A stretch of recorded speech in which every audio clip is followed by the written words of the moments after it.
Raka. Pembangunan rendah karbon diperlukan untuk mewujudkan net zero emission atau emisi nol bersih tahun 2060 melalui pemanfaatan sumber daya alam yang efisien dan inklusif. Namun praktek pembangunan masih berorientasi pada ekonomi ekstraktif.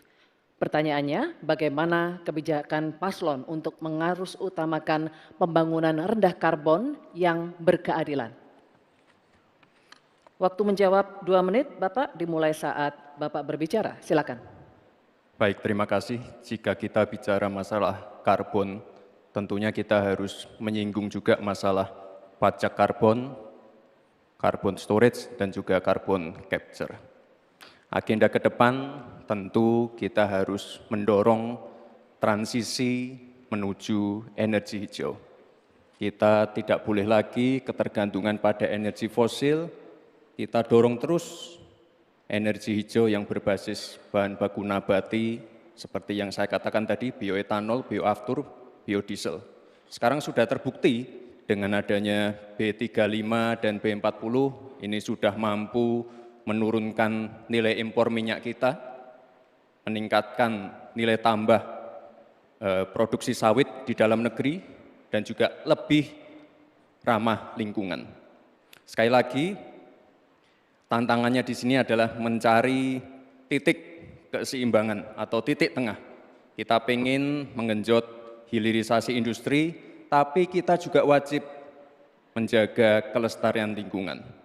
Kita ingin meningkatkan produktivitas petani dan juga sektor maritim, tapi kita juga wajib menjaga keseimbangan alam. Dalam pelaksanaannya tentu AMDAL itu wajib, analisa lingkungan juga wajib, sustainability report wajib juga. Dan jangan sampai ada alih fungsi lahan yang sekiranya merugikan pengusaha lokal, UMKM lokal, ataupun masyarakat adat setempat. Sekali lagi,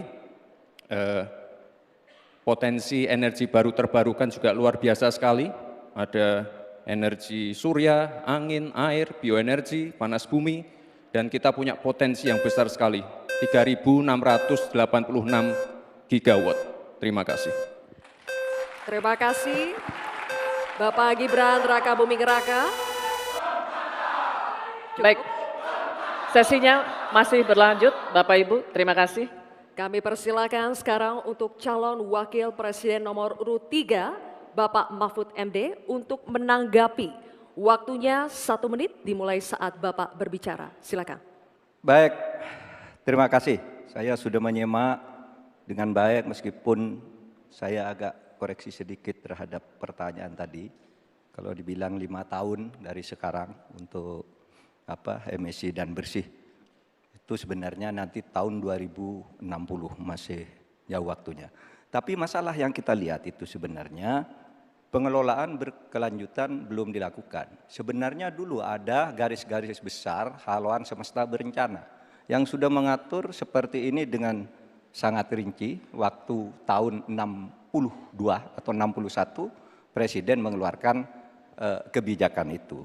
Nah, saya sekarang ingin menatakan kebijakan insentif dan disinsentif ekonomi hijau seperti karbon, pajak limbah, dan sebagainya. Bagaimana Bapak mau melakukan itu? Baik, waktunya habis. Terima kasih. Selanjutnya, calon wakil presiden nomor urut 1, Bapak Muhaimin Iskandar. Kami berikan kesempatan juga untuk menanggapi. Waktunya 1 menit dimulai ketika Anda berbicara. Silakan. Ya, memang pajak karbon ini salah satu, bukan satu-satunya. Yang paling penting adalah dipersiapkan transisi energi baru dan terbarukan. Sayangnya, komitmen pemerintah hari ini tidak serius. Target energi baru dan terbarukan yang mestinya kita harus punya target 2025 berkurang dari 23 justru diturunkan menjadi 17%. Penundaan implementasi pajak karbon dilakukan oleh pemerintah hari ini. Dari tahun 2002 dimundur menjadi tahun 2025. Apanya yang mau dilanjutkan? Karena itu secara tegas harus dilakukan. Implementasi pajak karbon dilakukan secepat-cepatnya sekaligus transisi energi baru terbarukan dijalankan. Baik, waktunya masih ada Bapak, cukup lanjut. Baik, terima kasih Bapak Muhaimin Iskandar atas jawabannya atau tanggapannya. Selanjutnya, kami persilakan calon wakil presiden nomor urut 2 Bapak Gibran Raka Buming Raka untuk merespons tanggapan dari calon wakil presiden nomor urut 3 dan calon wakil presiden nomor urut 1. Waktunya 1 menit dimulai saat Bapak berbicara, silakan. Terima kasih Prof. Mahfud dan Gus Muhaimin. Untuk masalah insentif, komitmen, ini bisa kita kasih contoh yang sudah berjalan saja. Contohnya pembangkit listrik tenaga surya yang ada di Cirata. Itu kan kerjasama dengan PT Masdar dari Uni Emirat Arab. Ini kan juga ada insentifnya, Prof. Ada tax holiday, tax allowance, ada pembebasan biaya modal juga, sehingga akan mendorong perusahaan-perusahaan untuk berinvestasi di bidang transisi energi hijau. Transisi menuju energi hijau ini memang tidak murah, sangat costly, karena beberapa perusahaan memang belum bisa mencapai ekonomi soft skill. Tapi yang jelas adalah komitmen kita pasti akan meningkatkan bauran listrik PLN yang sekarang cuma 20%, ini harus ditingkatkan lagi ke depan. Terima kasih. Baik. Terima kasih Bapak Gibran. Oke, baik kita selanjutnya akan